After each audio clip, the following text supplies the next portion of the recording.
Good afternoon, participants.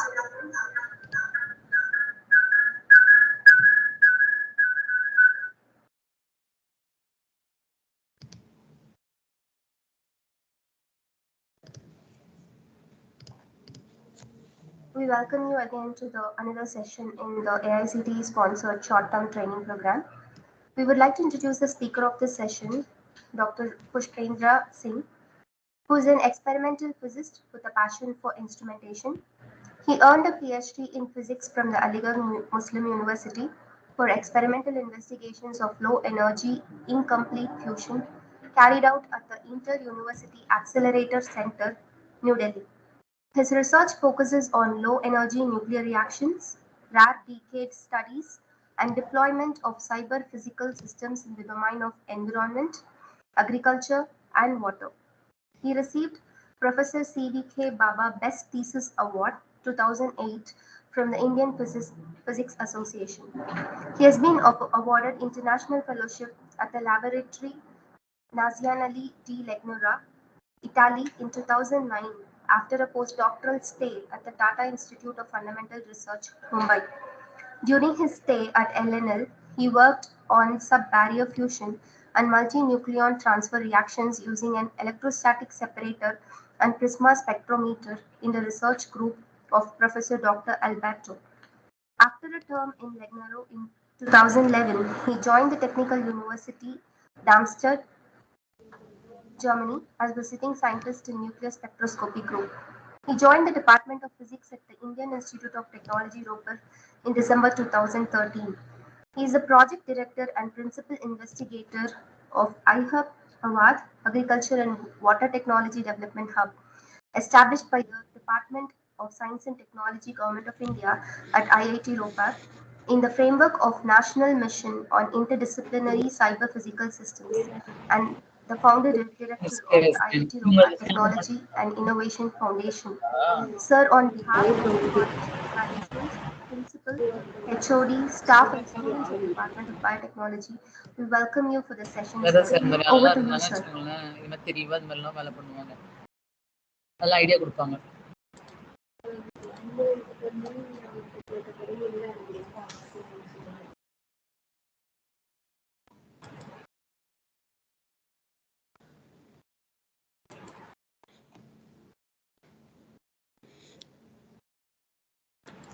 Hello.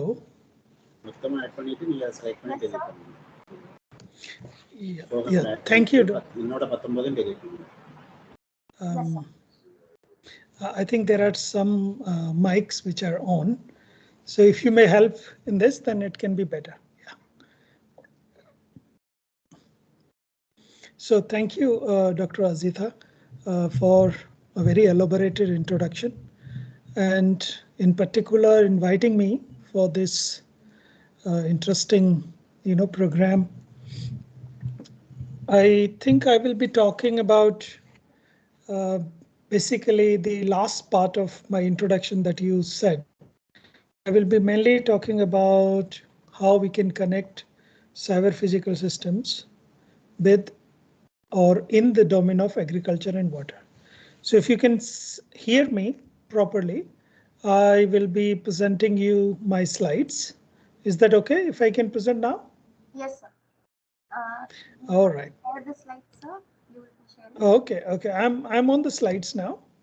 So can you see my slides? Yes, sir.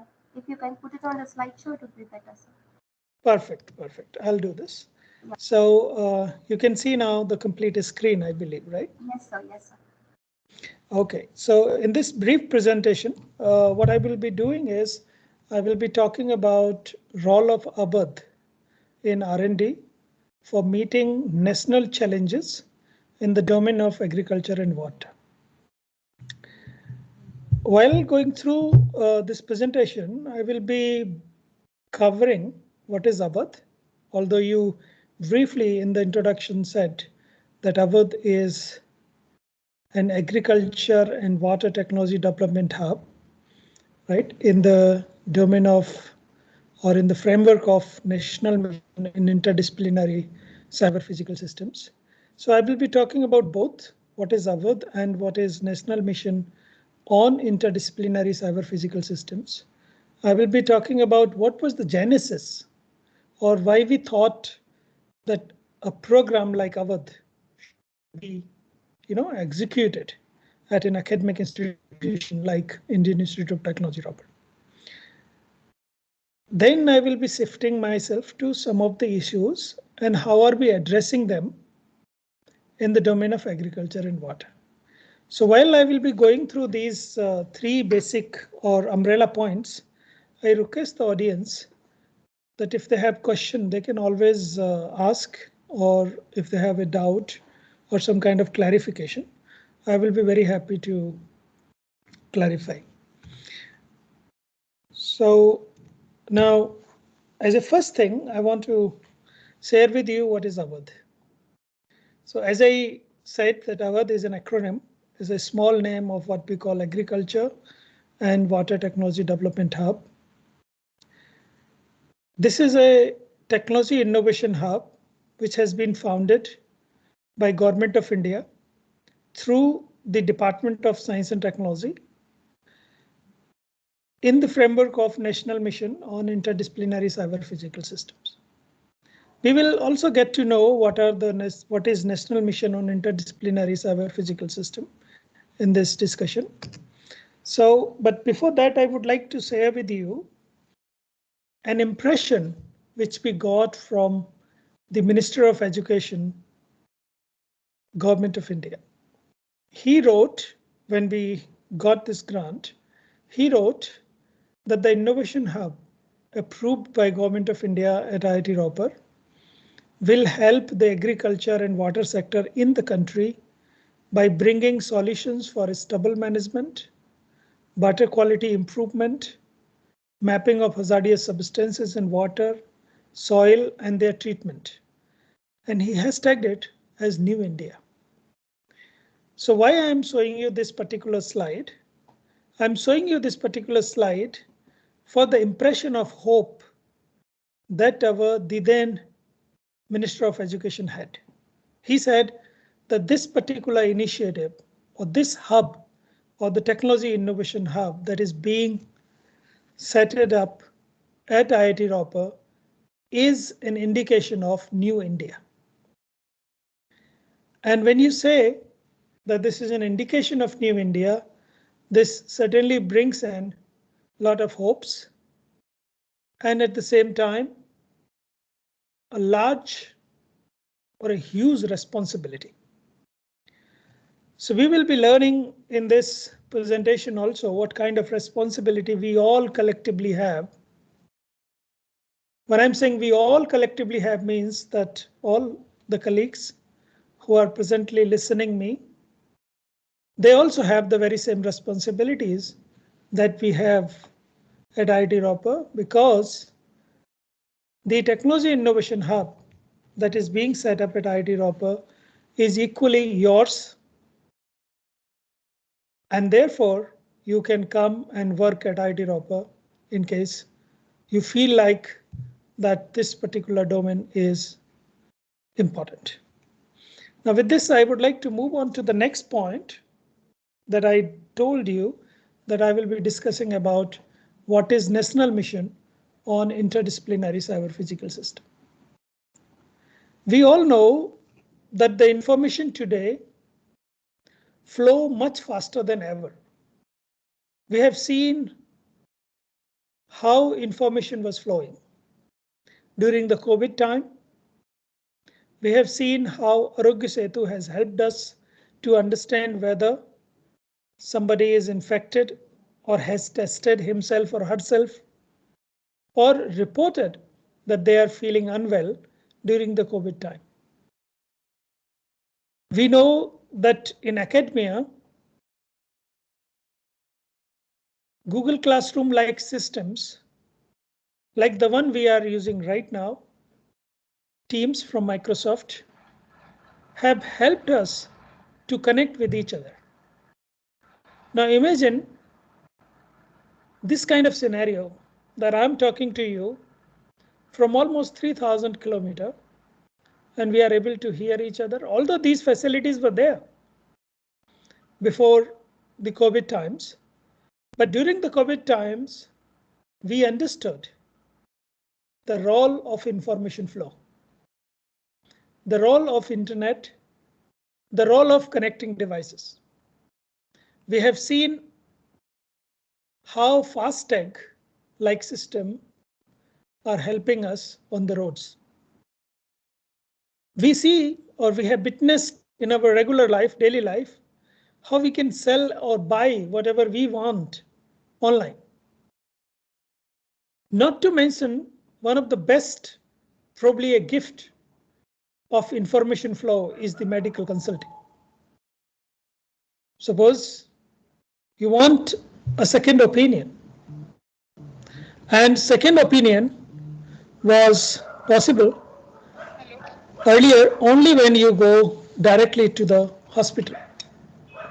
But presently, it is possible through the medical consulting, online medical consulting. You can simply send your reports, your medical reports, and you get the advice from the doctor.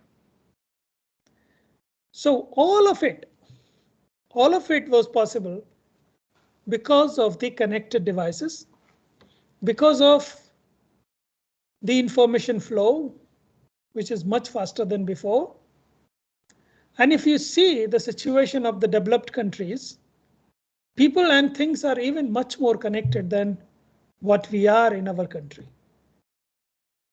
But as per a prediction, by 2030, each and everything around us will be connected with electronic systems which are capable of making intelligent decisions efficiently, remotely, and autonomously.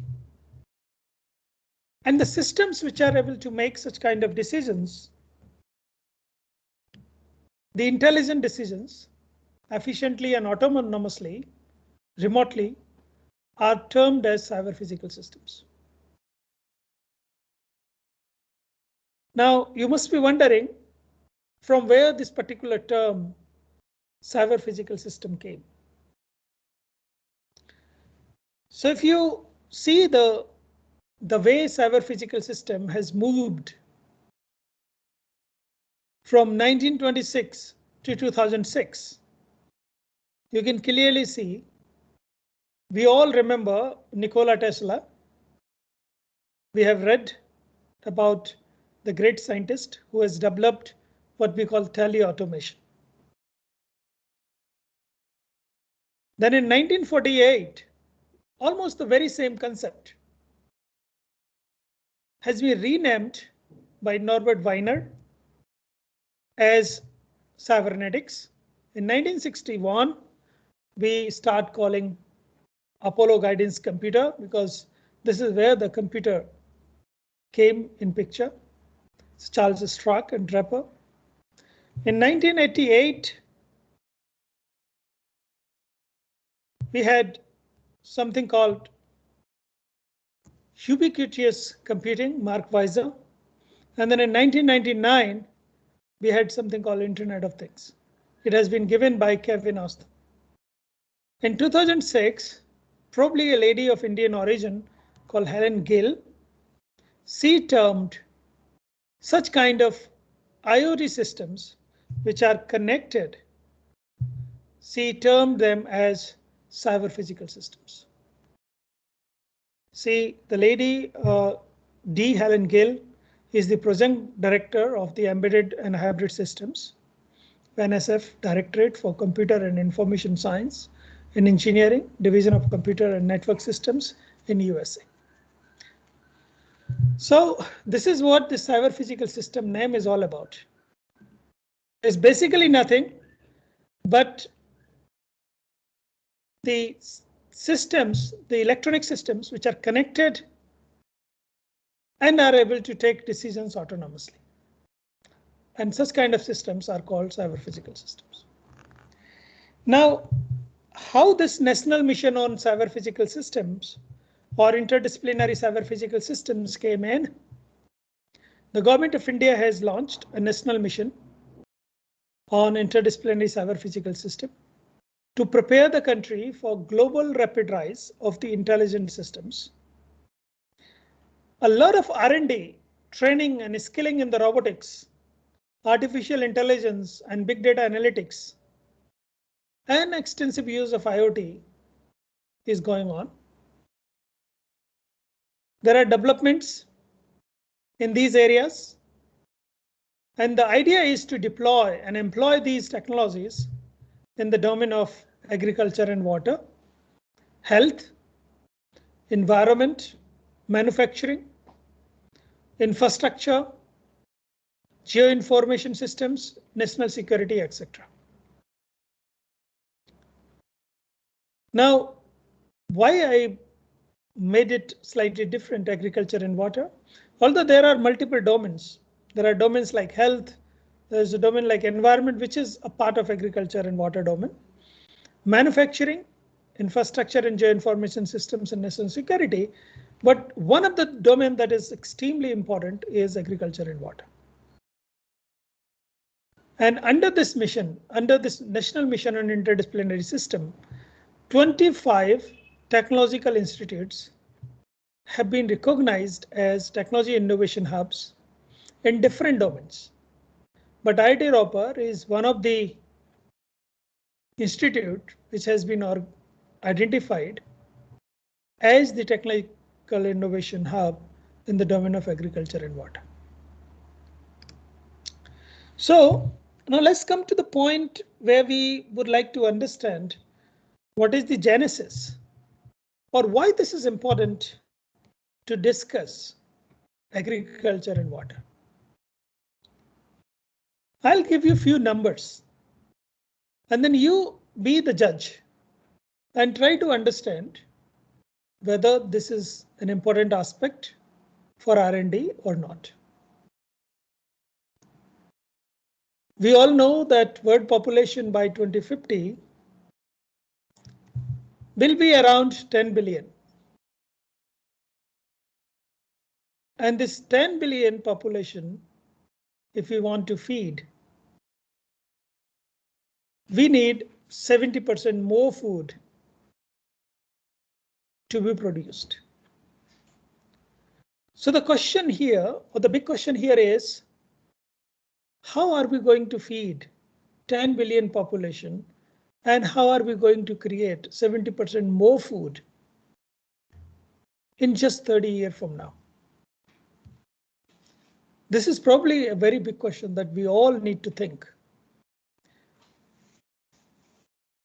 But one of the answers to this question is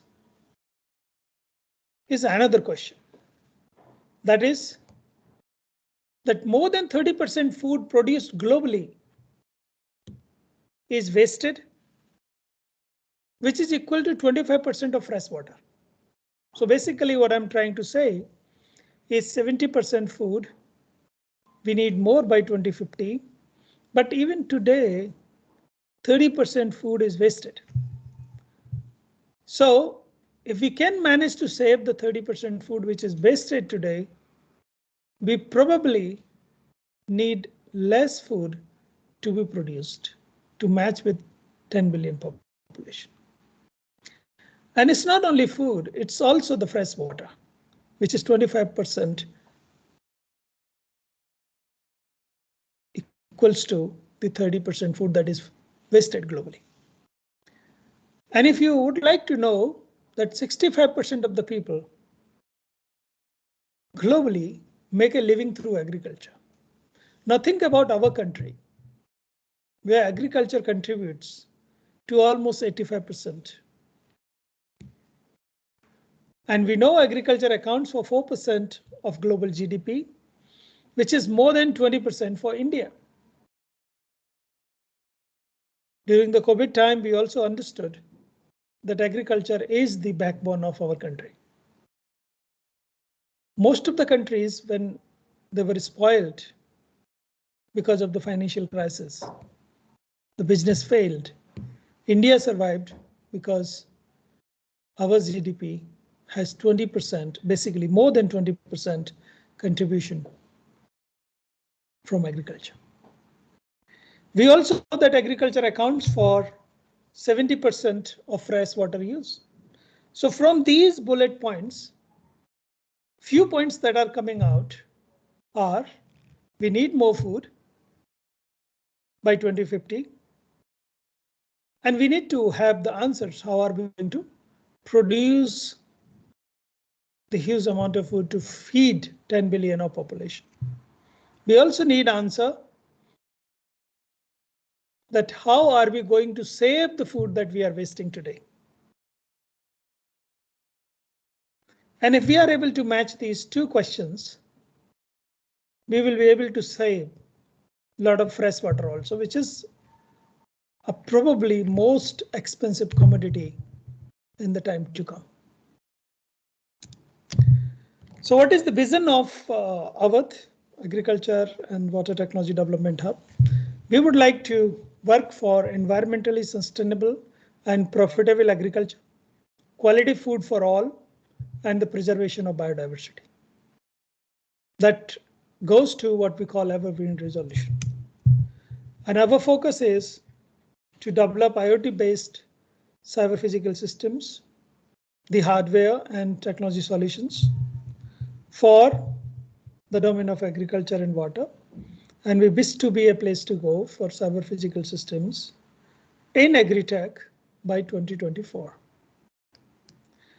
And these initiatives, if we are able to push, they are going to help, or they are going to fuel what we call Skill India, Make in India, Digital India, and Atmanirbhar Bharat. Now the issue and why and how all this started. We need a slightly deep dive in it. That why suddenly agriculture became very important and water became very important. Whether it was important earlier or not, these are the few questions that we have to answer and we have to understand. So the issue is probably the seed of the issue is the Green Revolution. You know that in 1950, Green Revolution came to the world. Norman Ernst, he coined the word for the Green Revolution, and he is known as the father of the Green Revolution and got the Nobel Prize in 1970. In India, Green Revolution started in 1965 by M.S. Swaminathan. And M.S. Swaminathan in India is known as the father of the Green Revolution. And the idea of the Green Revolution in India was that we will have environmentally sustainable agriculture, sustainable food security, and preservation of biodiversity. And this particular combination was coined as Evergreen Revolution. But then what went wrong? We were so beautifully spelled out how our Green Revolution will look like. We spelled out that our Green Revolution will look like it will be sustainable from the environmental point of view. It will be sustainable from food security point of view, and it will save the biodiversity. It will protect the biodiversity. But what went wrong? So let's try to understand what went wrong in the domain of agriculture and water. So when you see what went wrong, you will understand when I will read through. In 1970, just after 5 years of the Green Revolution, Punjab alone started producing 70% of the country's total grain. So you can imagine that one of the states in India started producing 70% of the country's total grain in just 5 years of time since the Green Revolution in India started. Now, if this is the scenario, you can understand how other states will feel. So there was a competition and kind of a race that every state in the country aspires to achieve what Punjab got in just 5 years of time. And then what they started doing, all farmers, without having any proper scientific knowledge, they started putting huge amount of fertilizer. I would say inappropriate amount of fertilizer, excessive fertilizer, and pesticides, due to which we polluted the waterways. We started killing beneficial insects and wildlife because of the application or inappropriate application of fertilizers and pesticides. And as a result, we contaminated soil and water. The another aspect of this particular race has been that we started growing more than 3 crops on a farm, which caused overuse of soil. That is, the soil quality also started rapidly depleting. It notices. And since we were doing 3 crops and more than 3 crops per year, there has been rampant irrigation practices, which has degraded the soil quality, spoiled the groundwater level, which has fallen down dramatically. As a result, content of hazardous substances increased in soil and water. And then what happened as a result of all of it? The presence of hazardous substances in the soil and water contaminates everything that all living beings eat, drink, and even breathe. So basically what we did is we spoiled our soil, we spoiled the water, and we even spoiled the environment. As a consequence, many of us started facing and feeling today numerous health issues. It's not anymore same, but it used to be 60, 70 years ago. If you talk to your father and grandfather, they will tell you how easy it was to digest food, how easy it was to roam around in the cities, and how difficult it is today, or how easy it was to grow. So what happened? Once the father of Green Revolution in India quoted in one of the meetings that if agriculture goes wrong, nothing else will have a chance to go right in the country. But if you see the scenario, this is exactly what went wrong in our country, at least. So one that we can understand from here, or one thing that we should take away, is that today agriculture is what information technology used to be 20 years ago. We have to take intelligent decisions now to correct what went wrong in the domain of agriculture and water. So that we can correct some of these pictures. Today, the sight that we all see quite often around us is more or less like this. You go to a big city, for example, some of the states which are growing paddy and wheat, you will see the stubble burning is a common practice, which is killing the environment, increasing the pollution. It became a very big national political issue as well. Water pollution, we all know. All the contamination from the factories and industries, from our houses and cities, going to our rivers, going to small canals, and ultimately the very same water is going to the fields, the very same water going to the fisheries, and probably the very same water is being drunk by the livestock, the cows and buffaloes. So what exactly we are getting in return? We are getting everything contaminated. We are getting the air is contaminated, the water is contaminated, which in turn contaminated the crops, the seafood, or you can say the food that is grown often in the water is contaminated. The milk is contaminated. Therefore, all of it, whatever is made out of milk, is contaminated. So these are some of the issues that we have created as a result of high growth in industry, as a result of high yield in the agriculture. All of it we started.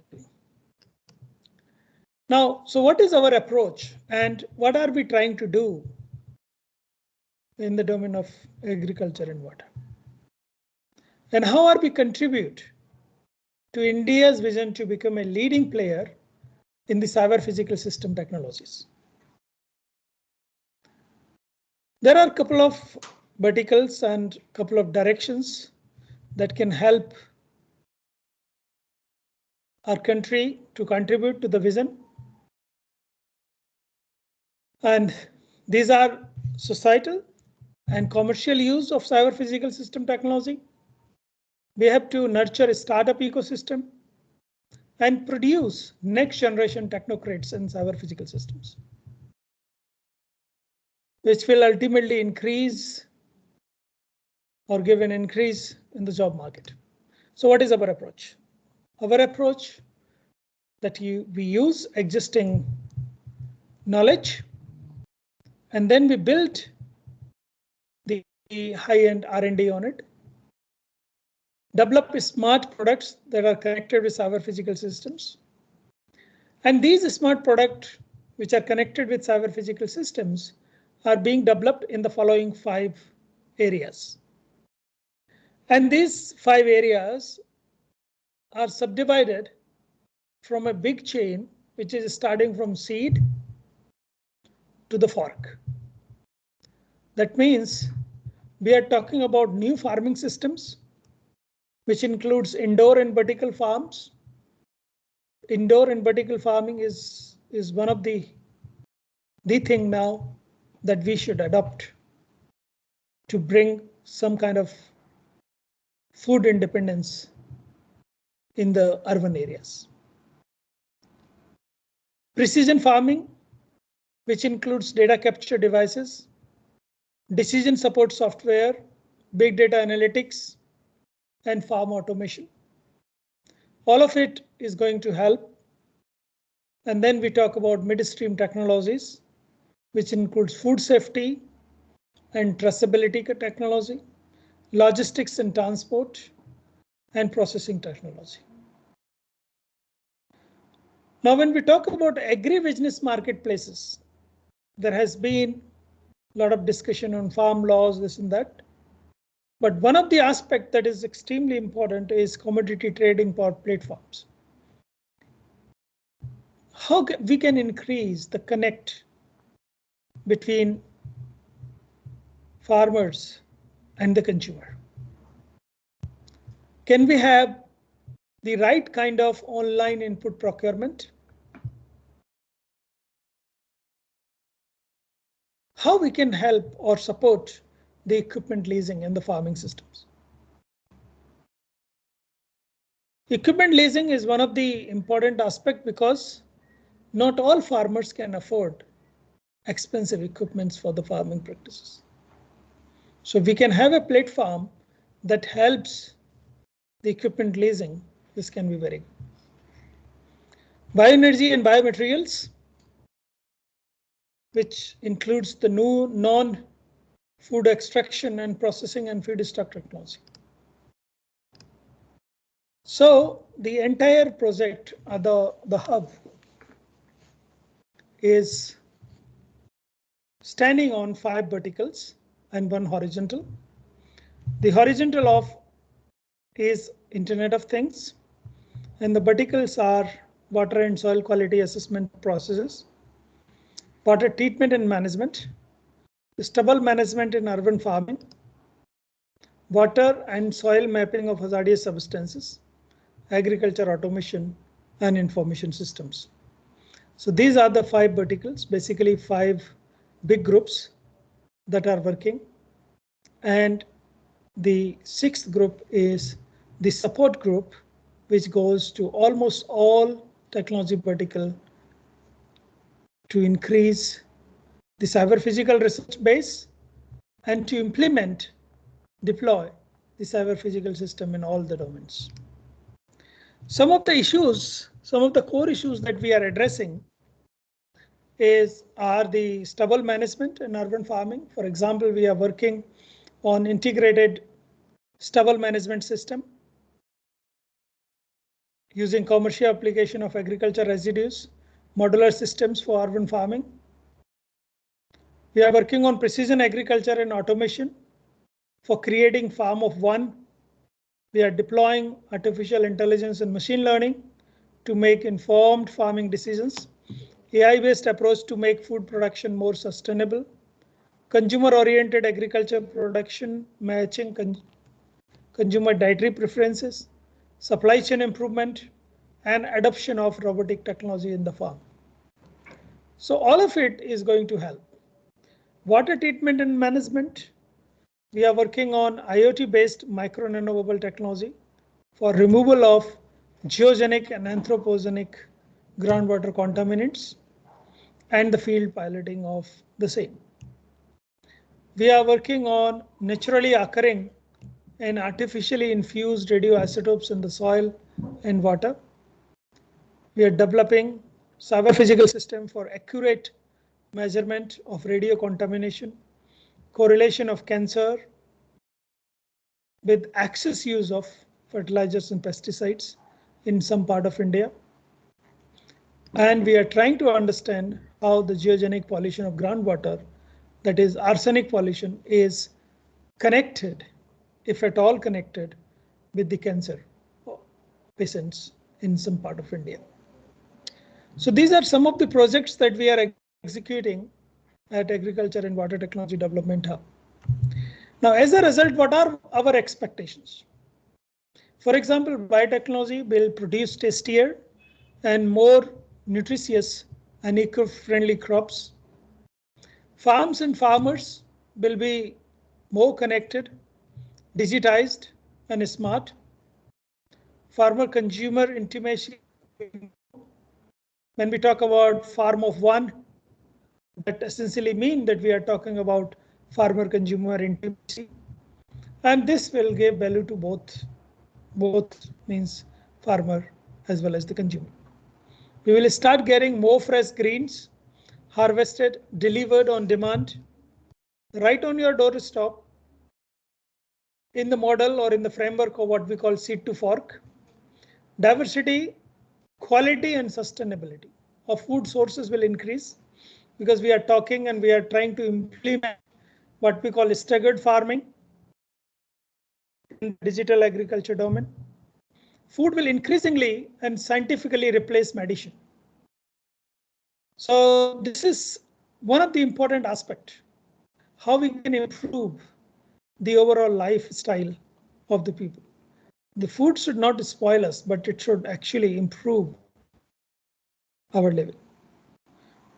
So the examples, for example, I tell you, in case if you look at the iron, something like 16 milligram of iron is required by human being per day. And if you eat 20 grams of jaggery, this almost fulfill the iron requirement of a human being. So what we have to do is we have to somehow convince people to include or add this kind of products in their food habits. But this convincing will only happen if a very high quality jaggery, rightly packed, is delivered to your doorstep. Like anything else, like you want to buy a chocolate, you can buy it whenever you want to buy. But if you want to buy jaggery, you cannot buy it everywhere, because we have not reinvented the ways to pack it, the ways to manufacture, the way to preserve and protect against the different environmental changes. In future, majority of rural jobs will also be higher value, and you can call them non-agro, because if you go for cyber physical systems in the rural area, there will be jobs which will be non-agro. So that is one of the aspects. Now, if I want to quickly share with you what Awadh is all about and what we are doing in a short amount of time, we have funded 5 startups. We have conducted 3 cyber physical system courses. We have developed 5 products. 60+ people are working with Awadh. We have raised 1.1 billion rupees. DST has funded us, and we are the only DST hub in India for agriculture and water. And in a short time on the cyber physical system, we made 13 publications. We had collaborations with international companies like Sager Microelectronics, Microcontroller GmbH, Syngenta Global. With Syngenta Global, we are making or building world's first digital entomologist network. And we have created spoke institutes like NIT Uttarakhand, NIT Jalandhar in Srinagar and Jammu Kashmir, IIIT Una, IUST Pulwama and PAC Chandigarh. We developed a lab for environmental radioactivity. This is and a water lab. Now, where exactly the technology that we are developing at Agriculture and Water Technology Development Hub is impacting? It is impacting the food industry. It is impacting rural development, fishery sector. It is impacting skill development, textile industry, electronics and IT, fertilizer industry, food and public distribution, and atomic energy. These are our academic partners, and a lot of them are industry partner for computation. There are different spoke institutes. We are helping the Sugar Federation of India. There are different kind of products that have been developed. For example, if you look at this first product, this is India's first indigenous temperature data logger for cold chain management. You can see there is a USB-like device which records temperature of the perishable items in the real time, ranging from -40 degrees Celsius to 85 degrees Celsius, and duration of logging you can define. And this product has been lauded, appreciated by Ministry of Education and Digital India. The application of this product, this has been developed at IIT Ropar and has gone to the market. The application of this particular product is pharmaceutical companies, vaccine manufacturers, slaughterhouses, logistics and transportation, healthcare and agri-food industry. One of the things that I wanted to share with you is more than 1.5 crore data loggers of this kind are imported in India every year. And imagine that in our country we are not able to build. We were not able to build such a data logger, and that is why we were importing them. So huge amount of revenue were going outside. So we at IIT Ropar thought of building such a device which is capable, which is first of its kind, and it's better than many data loggers that are available in the international market.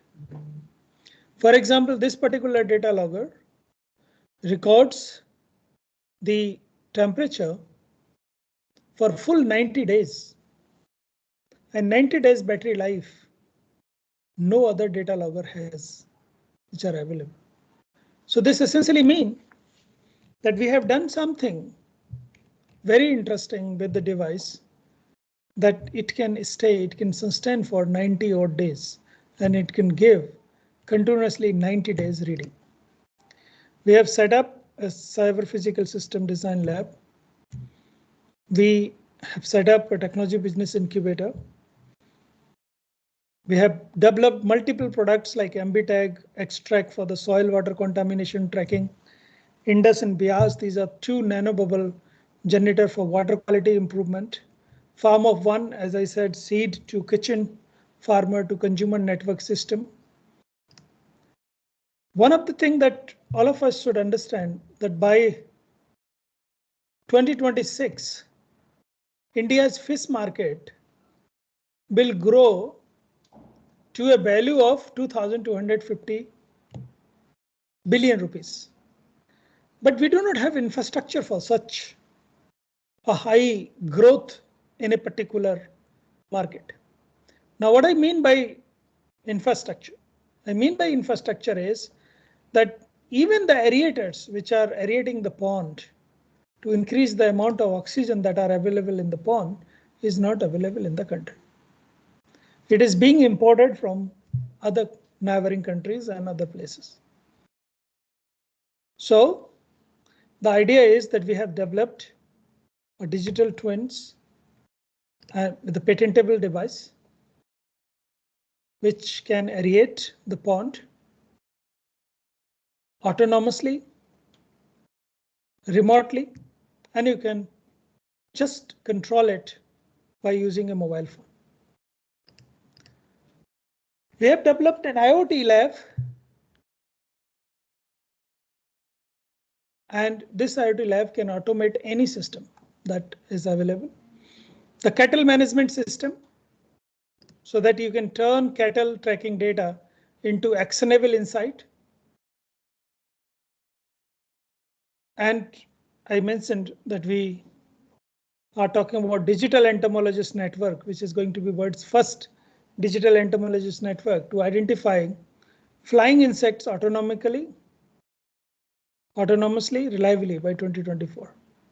And this will be an open source system available for everybody in the world, developed by IIT Ropar and Syngenta Global together. For colleagues who are listening here, I would like to mention that we have conducted a very successful online internship carnival where 100 interns have been given training from different engineering institutes in the country. Basically, we have given training to 210 students in the country by different industry like Dassault Systems, COMSOL, MATLAB, ANSYS, NVIDIA, and Moldex 3D. And this program was supported by Dassault System. And as you can see, it was lauded by the then Union Minister of Education at Government of India. And this has given multiple IDFs, multiple patents for us. Such a program is also open for anybody if they want to come next year in the summer. We will be announcing it very soon, and it will be called Internship Carnival 2022. We have 2 courses basically run, one for executives, for example, a faculty member or an industry professional, and other program is run for the students.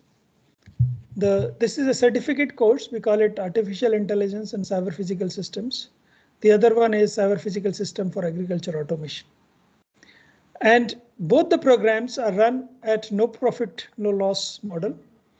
That means we do not charge fee for these programs, and you get a certificate from the Harvard and IIT Ropar.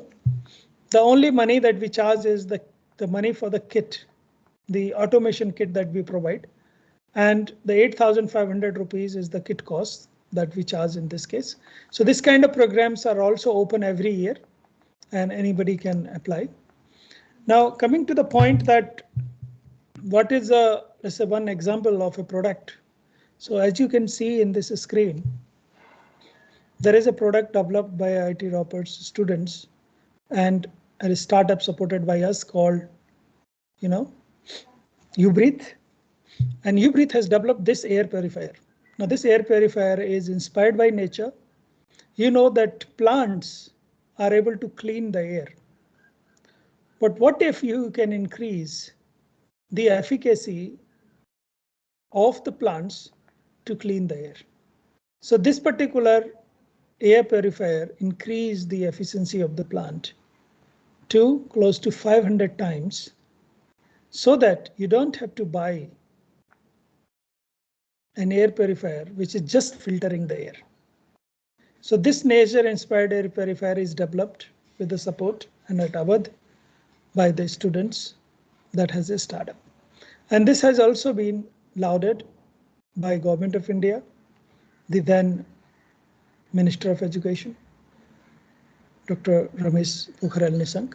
So with this, because I have also taken fair amount of time, and I would like that colleagues who are listening me, they should ask me some or clarification. So with this, I would like to close, and I would like to thank you for listening and giving your time for this particular, interaction. And I will be very happy if you have questions to ask. Yeah, thank you. Dear participants, the forum is open for discussion. If you have any queries, please do ask.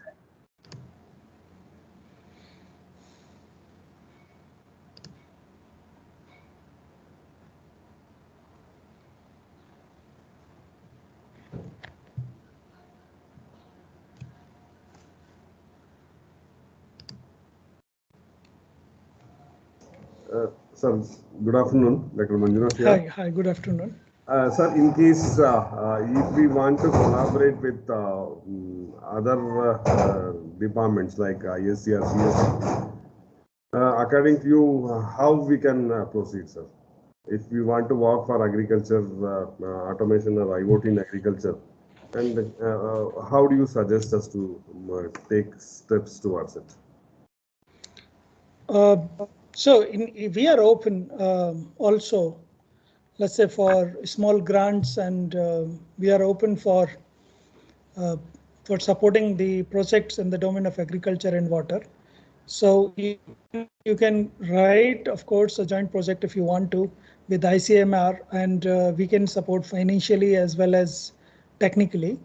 So we have all kind of labs. I don't know if I mentioned that the grant that we have received from Government of India is 110 crore, and with the promise that if we do well, we are going to get more money.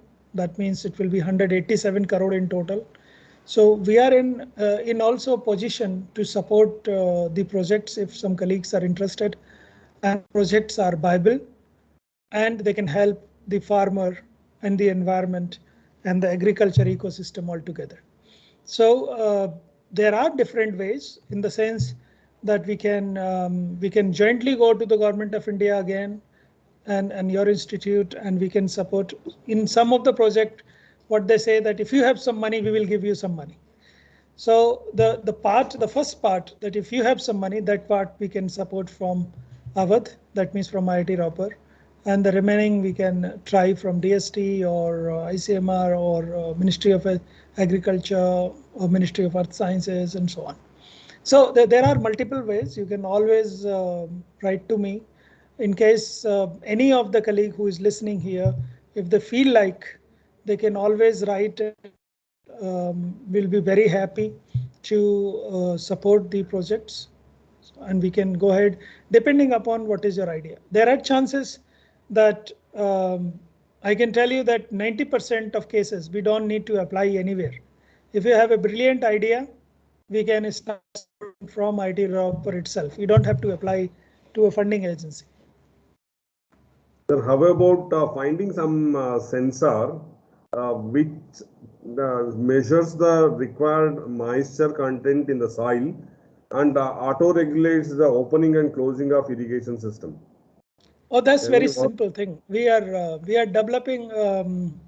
It's actually very simple what you are telling me. We are developing a small soil laboratory that will be connected with your mobile phone. And the thing you are talking is basically an automatic tubal trigger, which can sense the humidity in the field and trigger the tube to start the irrigation system. That we have developed. We have it. If you like, we can give it to you, and we are giving it as an open source to the industry, so they can in fact make it and sell it. We do not want to patent it. Yeah. Okay. Is it crop oriented or it is general, sir? No, it's very general. So you basically in the application your device, you tell that this is wheat or this is rice or sugarcane, and then it will tell you that how much humidity is required. So there are set values, and then accordingly it will work. So we can take technology from you and we can develop the device, or how is that, sir? We have developed. If you want to take it, simply take the device. That's and great. if you want to develop it, you can also develop it. Yeah. At what cost, sir, it is? It's not very expensive. It's like I think 830 rupees or so. Okay. The production cost is 830 because this device has nothing. It has just a small sensor and a small controller that connects through the Bluetooth with your mobile phone, and all the data and input is on your mobile phone. So the processor part is being used of your mobile, and then everything else is just connected. So it's not an expensive device, and that is the idea. So the whole, yes, sir. Because in the one thing that I wanted to tell, that in agriculture domain, if you develop a device which is expensive, nobody is going to do it. And do we have any device that tells us about the microbial profile of the soil, sir? Or nutrient quality of the soil? This should be ready by March 2022. We are working with 10 parameters of the soil. So it will tell you quite everything that is required for agriculture purposes. And it will also communicate with you. So this device should also not be expensive. We are working that this device should come up within a cost of 1,000 rupees. That's great. That's great. Yeah, and any device to identify the diseases of the crops?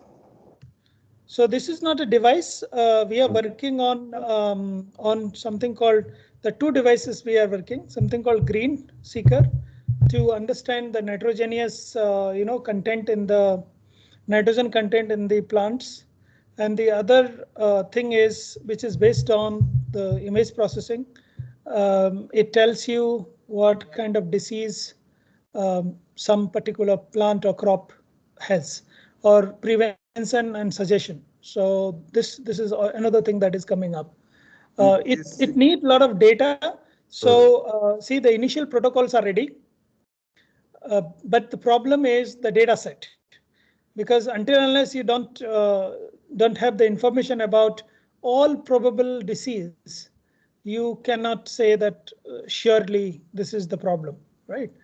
So this we are working, and we hope that in 6 to 8 months, it should be available for people to use.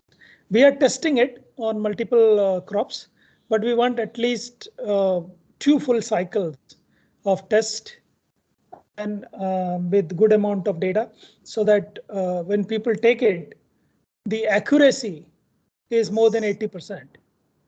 Accuracy of prediction. Yeah. In case if you want to join hand with this, because we are thinking and we are discussing about having a small project on this kind of a disease detecting device. So can we join hand with that? Can you help us in? Anytime. It's basically other way around. If you join hands, you will be helping us. That's okay, sir. No, we can collect the plant diseases of this particular region, and we can at least we can learn how to do the things. Definitely. We'll be very happy. You have my email ID, because the same email ID has been used to invite me. Yes, sir.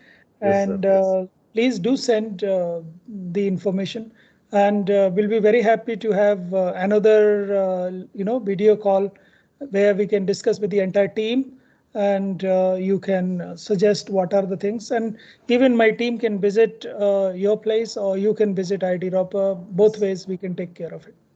And one more request, from the Monday we are starting one more session on phase 4 of this STTP. And Yeah. in case if you give your consent to deliver one more lecture, because during that time there will be a different participant set will be there. So we can spread the message across the India, so that students No, we'll studying be very biotechnology happy. will benefit.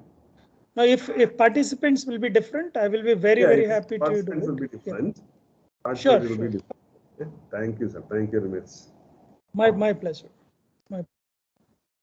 And audience, if you have any queries, please you can put it in the chat box, or you can unmute yourself and you can discuss. Sir, we have a question in the chat box. It's really very informative lecture. Most of the time, it's been noticed that the useful information is not reached to the end user. How we can ensure popularization of these things? Yeah, thank you, Dr. Shalini Gupta. This question is very important. So I think I would like to answer this question in a very elaborated manner. You see, since this is a very challenging task, that you are going and telling people that use this technology or change your behavior in the domain of agriculture.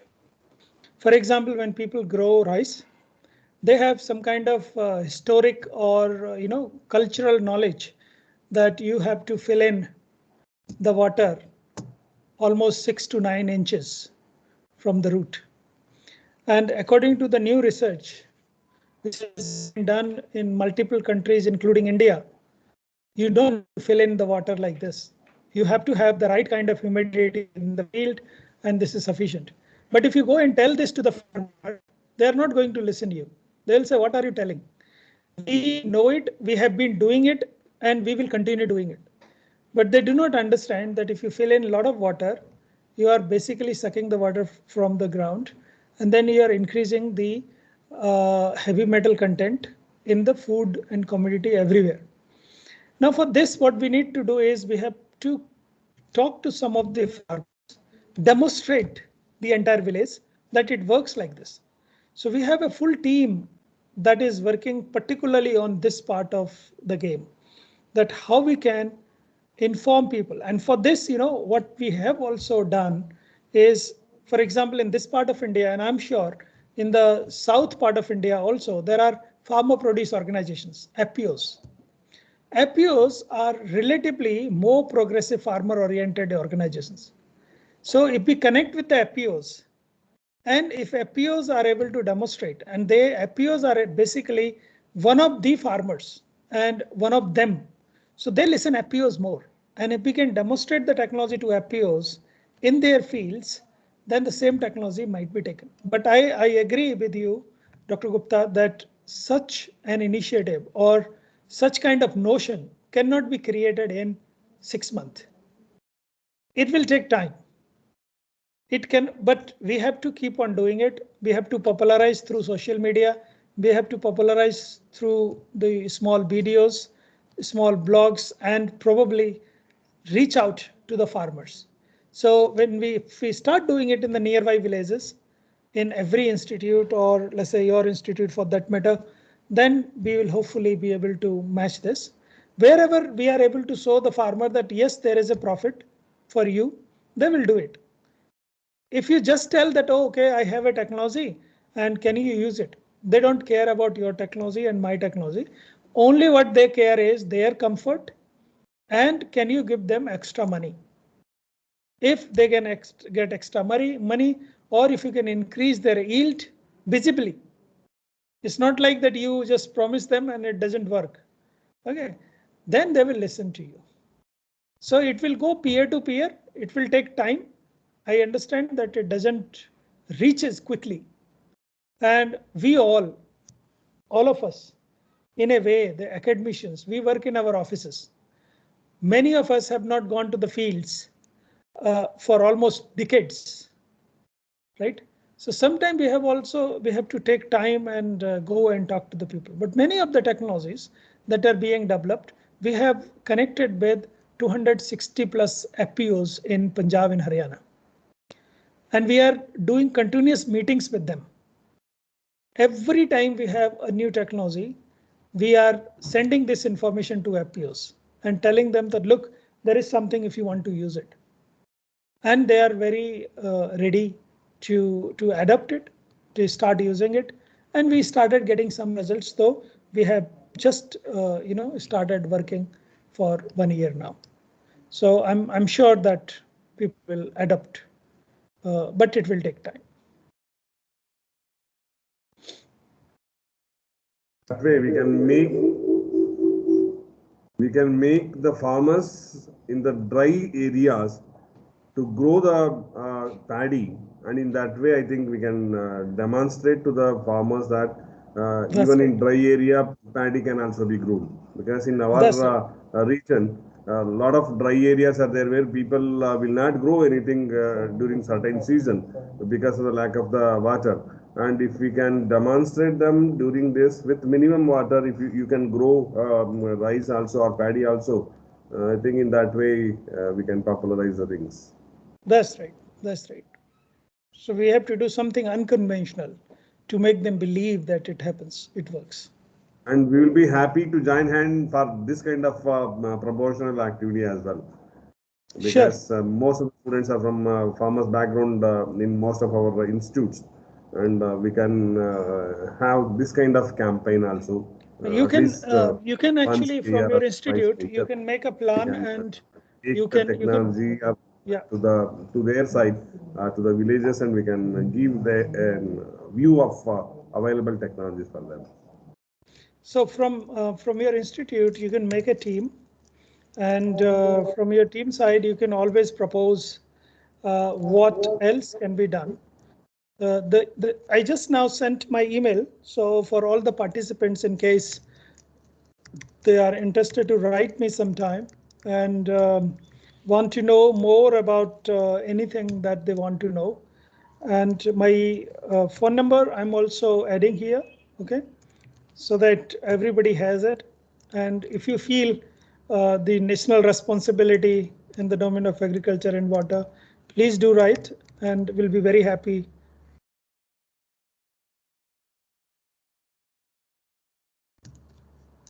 Thank you, sir. Thank you, sir, for so much, sir, for this wonderful and valuable information.